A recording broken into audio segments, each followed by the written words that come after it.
লোধি শাসকদের দ্বারা পত্তন হলেও আজকের আগ্রা নগরীর মূল স্থপতি মোঘলরা। প্রায় 100 বছরেরও বেশি সময় ধরে মোঘল সাম্রাজ্যের রাজধানী ছিল আগ্রা। ভারতবর্ষের সর্বত্রই মোঘল স্থাপত্যের নমুনা পাওয়া গেলেও সবথেকে বেশি স্থাপত্য লক্ষ্য করা যায় আগ্রায়।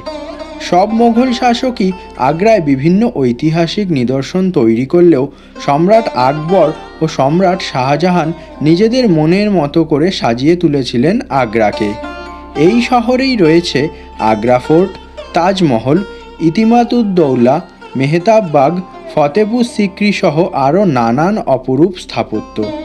এই সকল অসাধারণ শিল্পকর্ম ও ইতিহাস চাক্ষুষ করতে দেশ বিদেশ থেকে প্রতি বছর প্রায় 60 লক্ষ পর্যটক ভিড় জমান আগ্রাতে।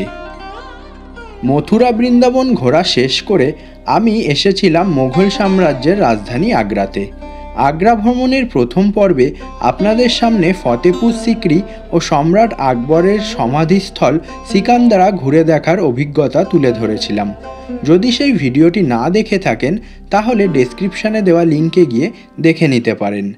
আজকের পর্বে থাকছে আগ্রা ভ্রমণের শেষ দিনে বিশ্বের 7টি আশ্চর্যের মধ্যে অন্যতম তাজমহল, মোঘল শাসকদের বাসস্থল আগ্রা ফোর্ট ও ইতিমাদ-উদ-দৌলা সমাধিস্থল ঘুরে দেখার অভিজ্ঞতা।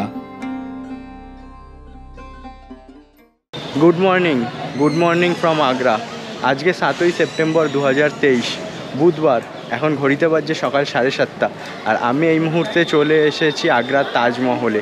গতকাল রাতেই আগ্রা পৌঁছে গেছিলাম, স্টেশনের রিটায়ারিং রুমে ছিলাম। আজকে সকাল সকাল বেরিয়ে সারা দিনের আগ্রা ট্যুরের জন্য একটা টোটো বুক করে সবার প্রথমেই চলে এসেছি তাজমহল দেখতে।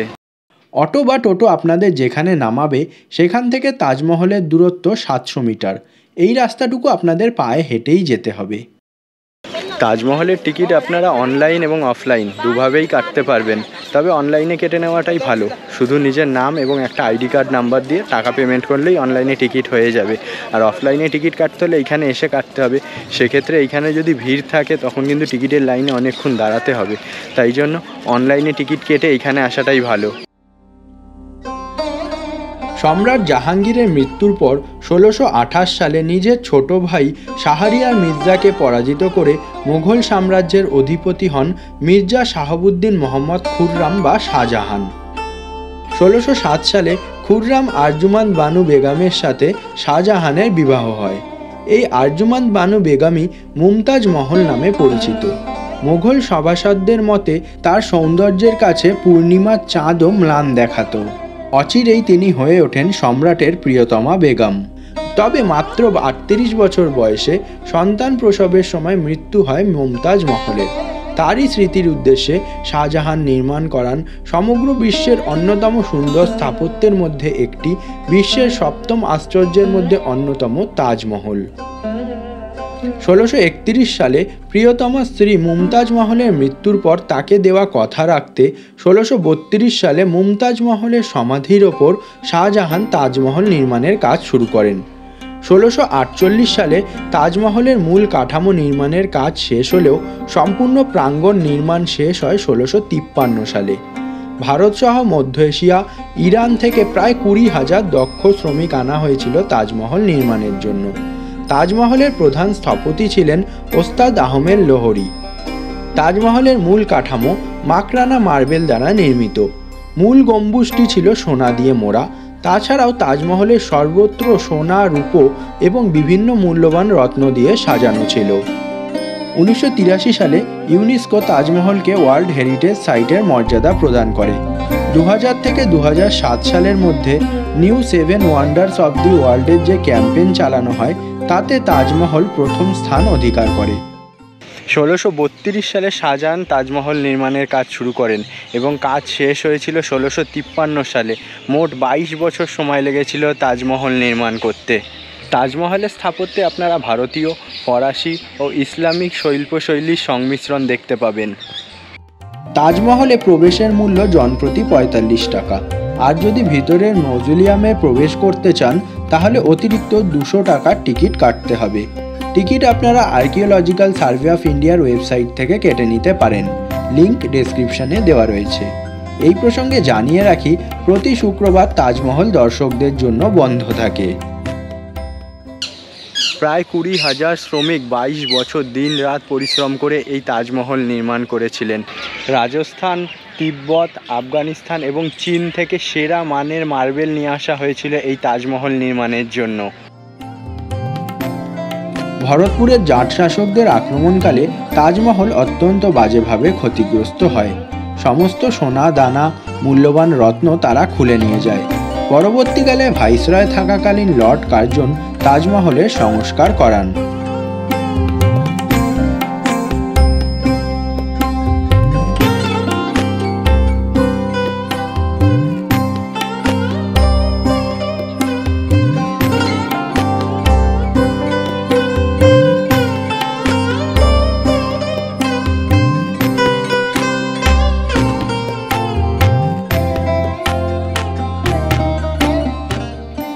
তাছাড়াও বর্তমানে মথুরা ও সংলগ্ন অঞ্চলের বিভিন্ন তৈল শোধনাগারের দূষণের ফলে এই অঞ্চলে অ্যাসিড বৃষ্টির পরিমাণ বেড়েছে এবং সেই কারণে তাজমহলের শ্বেত শুভ্র রঙও কিছুটা পরিবর্তন হয়েছে।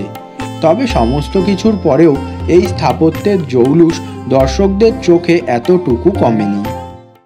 মausoleum-এর ভেতরে শাহজাহান ও তার প্রিয়তমা পত্নী মমতাজের সমাধিক্ষেত্র রয়েছে, তবে মausoleum-এর ভেতরে ফটোগ্রাফি বা ভিডিওগ্রাফি সম্পূর্ণভাবে নিষিদ্ধ। সত্যি বলতে তাজমহলের সৌন্দর্য ক্যামেরার লেন্সের মাধ্যমে তুলে ধরা সম্ভব নয়। সামনে থেকে দেখলে প্রত্যেকের চোখ জুড়িয়ে যাবে। তাজমহলে এলে চেষ্টা করবেন যতটা সকাল সকাল আসা যায়। আমি সকাল 7:30 নাগাদ এসেছিলাম, মোটামুটি ফাঁকা ছিল। এখন প্রায় 9টা বাজে, এখন কিন্তু রীতিমতো বেশ ভালো ভিড় হয়ে গেছে। আগ্রা শহর ঘুরে দেখার জন্য সেদিন আমি একটা অটো রিজার্ভ করেছিলাম। 5 ঘন্টার জন্য অটো রিজার্ভ করতে খরচ হয়েছিল 500 টাকা। তবে এই জায়গাগুলির একটির থেকে অপরটির দূরত্ব খুব বেশি না হওয়ায় আপনারা ব্রেক জার্নি করেও সেগুলি ঘুরে দেখে নিতে পারেন। তাজমহল ঘোরা শেষ করে আমি চলে গেছিলাম মোঘল শাসকদের বাসস্থল আগ্রা ফোর্টে। 1526 সালে পানিপথের যুদ্ধ জয়ের পর বাবর ইব্রাহিম লোদির দুর্গেই থেকে যান। 1530 সালে সম্রাট হুমায়ুনের রাজ্যাভিষেকও হয় এই কেল্লাতেই, যদিও পরবর্তীকালে তিনি শের শাহ সুরির কাছে পরাজিত হয়ে দুর্গ ছেড়ে চলে যান। 1558 সালে সম্রাট আকবর আগ্রায় আসেন এবং এখানেই তার রাজধানী গড়ে তোলেন, যদিও তখন এই দুর্গের অবস্থা ভগ্নপ্রায়। সম্রাট আকবর রাজস্থানের বারাউলি থেকে লাল বেলে পাথর এনে এটিকে পুনর্নির্মাণ করান। প্রায় 8 বছর সময় লেগেছিল সম্পূর্ণ দুর্গটি নির্মাণ করতে। 1565 সালে নির্মাণের কাজ শুরু হয় এবং 1573 সালে শেষ হয়। পরবর্তীকালে শাহজাহান সম্রাট থাকাকালীন এই দুর্গকে আরও সুন্দর করে সাজিয়ে তোলেন। 1638 সাল পর্যন্ত এটি মোঘল শাসকদের বাসস্থান ছিল এবং তারপর রাজধানী দিল্লিতে স্থানান্তর করা হয়।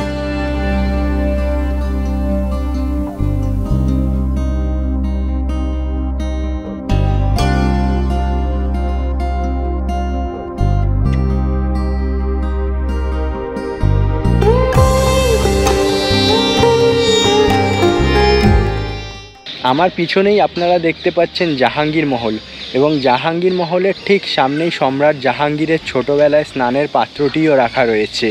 একটি মাত্র বড় পাথরকে কেটে এই পাত্রটি নির্মাণ করা হয়েছিল এবং এটি সাইড দিয়ে ওঠার জন্য সিঁড়িও রয়েছে। সম্পূর্ণ লাল বেলে পাথর দ্বারা নির্মিত হওয়ায় এটিকে আগ্রার লালকেল্লাও বলা হয়। আবার সম্রাট আকবর দ্বারা নির্মাণের কারণে এটি কিলা-ই আকবরী নামেও পরিচিত। আজও এই দুর্গের প্রতিটি জায়গায় ছড়িয়ে রয়েছে ইতিহাস, আর তার টানেই দেশ বিদেশ থেকে অগণিত পর্যটক এখানে ঘুরতে আসেন।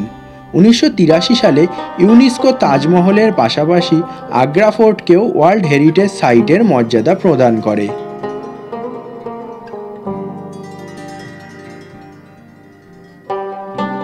জাহাঙ্গীর মহলের ভিতর থেকেই আপনারা পৌঁছে যাবেন রংমহলে।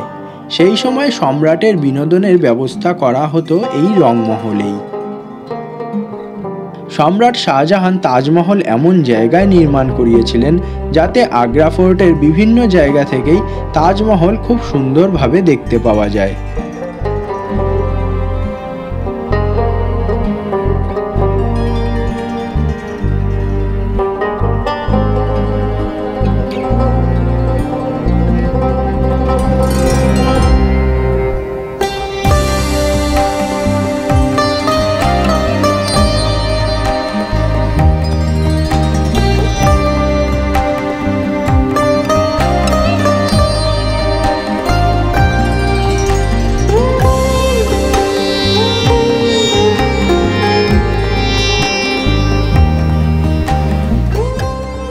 রংমহল দেখে আমি পৌঁছে গেছিলাম খাসমহলে। 1631 থেকে 1640 সালের মধ্যে শাহজাহান সম্পূর্ণ মার্বেল পাথর দ্বারা এই মহলটি তৈরি করেছিলেন। তাছাড়াও মহলের ভিতরে নকশার কাজ আজও নজর কাড়ে। মহলের ভিতরে সম্পূর্ণ সোনা দিয়ে মোড়ানো ছিল এবং দেওয়ালে বসানো ছিল অসংখ্য মূল্যবান রত্ন। তবে বর্তমানে তার কিছুই অবশিষ্ট নেই, সমস্ত কিছুই লুট করে নিয়ে যাওয়া হয়েছে।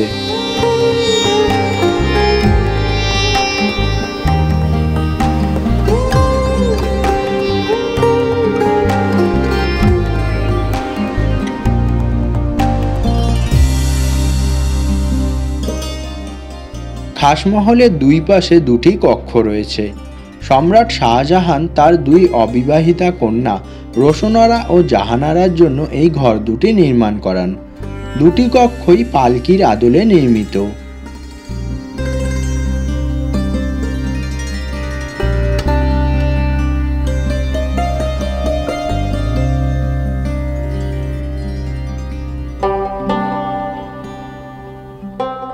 খাসমহলের পাশ দিয়ে সামনে এগোলেই রয়েছে মুথম্মান বুর্জ। এখানেই সম্রাট শাহজাহানকে জীবনের শেষ বয়সে ঔরঙ্গজেব গৃহবন্দী করেছিলেন।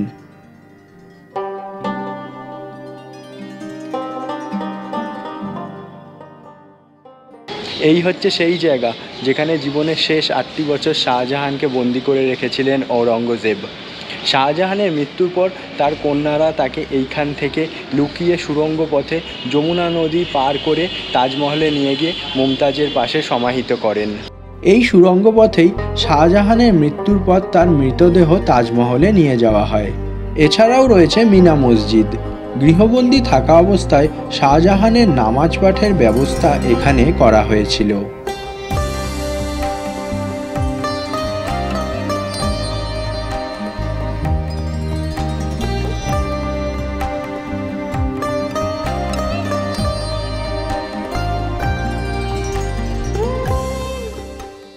আমার পিছনেই দেখতে পাচ্ছেন দিওয়ানে খাস। এইখানেই সম্রাট তার মন্ত্রী পারিষদদের নিয়ে বিভিন্ন গুরুত্বপূর্ণ আলোচনায় বসতেন।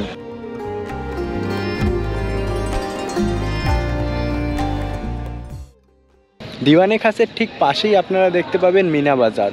তখনকার দিনে পরিবারের মহিলাদের বাইরে বেরোনোর অনুমতি ছিল না, তাই জন্য সপ্তাহে একদিন তাদের জন্য প্রাসাদের ভিতরেই বাজার বসতো।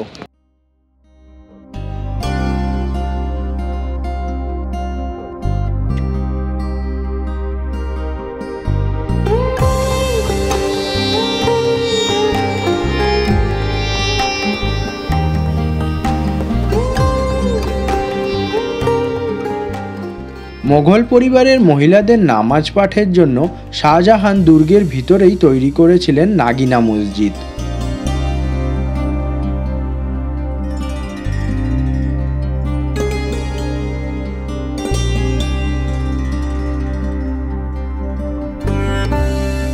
খাসমহলের সামনেই আপনারা দেখতে পাবেন আঙ্গুরি বাগ।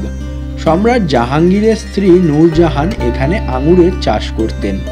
তাছাড়াও এখানে 37টি ঝর্ণা ছিল, যেগুলি দিয়ে গোলাপ জল বেরোতো।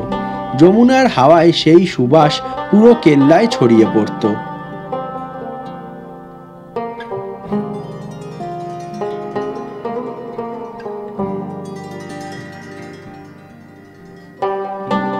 সম্পূর্ণ লাল বেলে পাথর দ্বারা নির্মিত হওয়ায় এটিকে আগ্রার লাল কেল্লাও বলা হয়। আবার সম্রাট আকবর দ্বারা নির্মাণের কারণে এটি কিলা-ই আকবরী নামেও পরিচিত। আজও এই দুর্গের প্রতিটি জায়গায় ছড়িয়ে রয়েছে ইতিহাস, আর তার টানেই দেশ বিদেশ থেকে অগণিত পর্যটক এখানে ঘুরতে আসেন। 1983 সালে ইউনেস্কো তাজমহলের পাশাপাশি আগ্রা ফোর্টকেও ওয়ার্ল্ড হেরিটেজ সাইটের মর্যাদা প্রদান করে।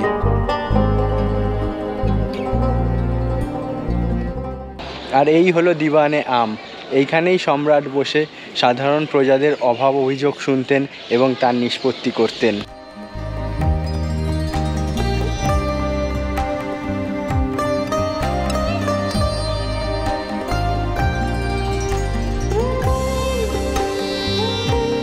সপ্তাহে প্রতিদিনই আগ্রা ফোর্ট দর্শকদের জন্য খোলা থাকে। এখানকার টিকিট জনপ্রতি 35 টাকা। টিকিট আপনারা অনলাইন বা অফলাইন দুভাবেই কাটতে পারবেন।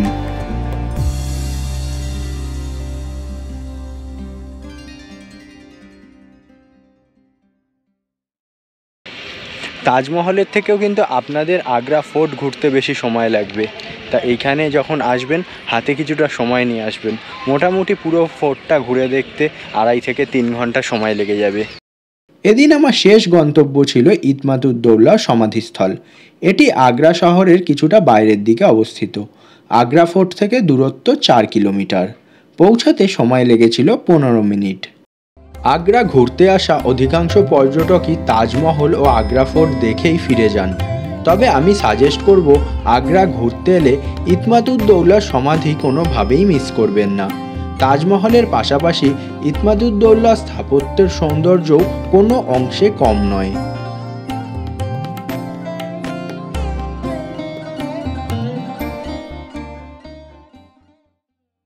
সম্রাট জাহাঙ্গীরের স্ত্রী নূরজাহান তার পিতা মির্জা গিয়াস বেগের স্মৃতির উদ্দেশ্যে এই সমাধিটি নির্মাণ করেছিলেন। মির্জা গিয়াস বেগ ছিলেন পারস্যের একজন ধনী ব্যক্তি, যিনি পরবর্তীকালে ভারতে চলে আসেন।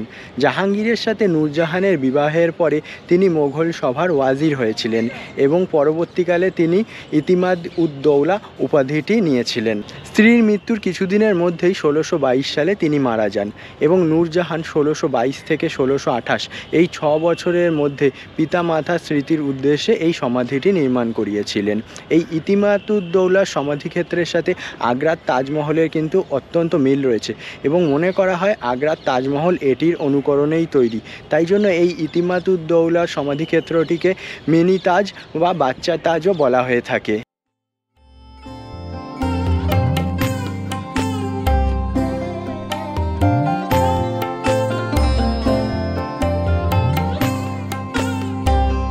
ইতমাদুদ্দৌলা সমাধিক্ষেত্রটিও আর্কিওলজিক্যাল সার্ভে অফ ইন্ডিয়ার তরফ থেকে রক্ষণাবেক্ষণ করা হয়। এখানে প্রবেশ মূল্য জনপ্রতি 20 টাকা। মাত্র 30 মিনিটের মধ্যেই আপনারা এই জায়গাটি ঘুরে দেখে নিতে পারবেন। সকাল 7:30 নাগাদ আমি হোটেল থেকে বেরিয়েছিলাম। এখন অলরেডি বেলা 12:30 বেজে গেছে। এবারে আমি হোটেলে ফিরবো, তারপরে একটু ফ্রেশ হয়ে রেডি হয়ে আবার ফেরার ট্রেন ধরতে হবে। সেই ভিডিওটা আপনারা পরবর্তী পর্বে দেখতে পাবেন। আজকের ভিডিওটা ভালো লেগে থাকলে ভিডিওটাকে অবশ্যই একটা লাইক করে দেবেন আর কমেন্ট করেও জানাবেন। আর এরকমই ভ্রমণ সংক্রান্ত পরবর্তী ভিডিওগুলি দেখতে চাইলে চ্যানেলটিকে সাবস্ক্রাইব করে নেবেন। আজকের ভিডিওটা তাহলে এখানেই শেষ করছি। আবার দেখা হবে পরবর্তী ভিডিওতে।